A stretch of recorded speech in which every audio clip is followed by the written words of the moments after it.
As the president campaigned in Michigan today, more Democratic lawmakers are calling for him to get out of the race. Their actions are putting pressure on House Democratic leaders to give the president that message.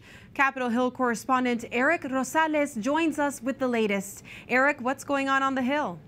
Well, I tell you what, Monse, the drum is definitely beating louder. The president had barely finished his news conference last night when 3 more House Democrats called on him to end his campaign, joining nearly 24 who had already done so. Some like Congressman Jim Himes, the lead Democrat on the House Intelligence Committee, tells me that the president needs to drop out in order for Democrats to keep control of the House. The hard reality is, and I'm far from the only Democrat who believes this, that the numbers, the trajectory, what Americans feel in their bones right now suggest not only that Joe Biden would lose this race, but that he or we would lose the Senate and the House. Others agree it's time for a change. We can't have a situation where every day we're holding our breath, whether it's a press conference, a debate, or a rally. And I think we're at a historic moment where the president can pass the torch to the next generation, not only unite the Democratic Party, but unite the country. Democrats who want to support President Biden say that they were encouraged by his leadership at the NATO meeting and his performance at last night's news conference. Biden promised that this press conference is just the beginning or a continuation of his efforts to try to put the June 27th debate behind us. And I think he's got more to do, but he took an important step tonight.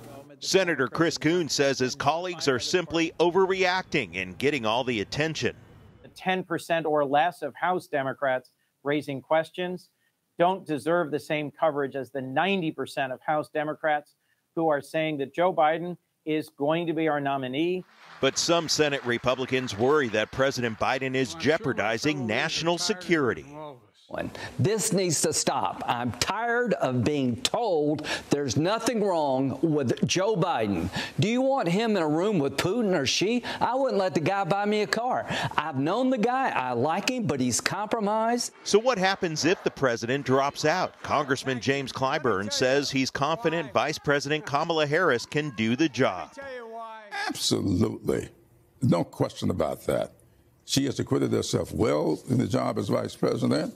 And he never would have picked her in the first place if he did not think that she was capable of being president.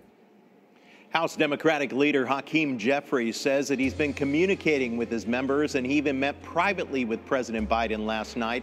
Lawmakers tell me that they simply want to put this all behind them as quickly as possible while the attention turns to the Republican National Convention, which begins on Monday.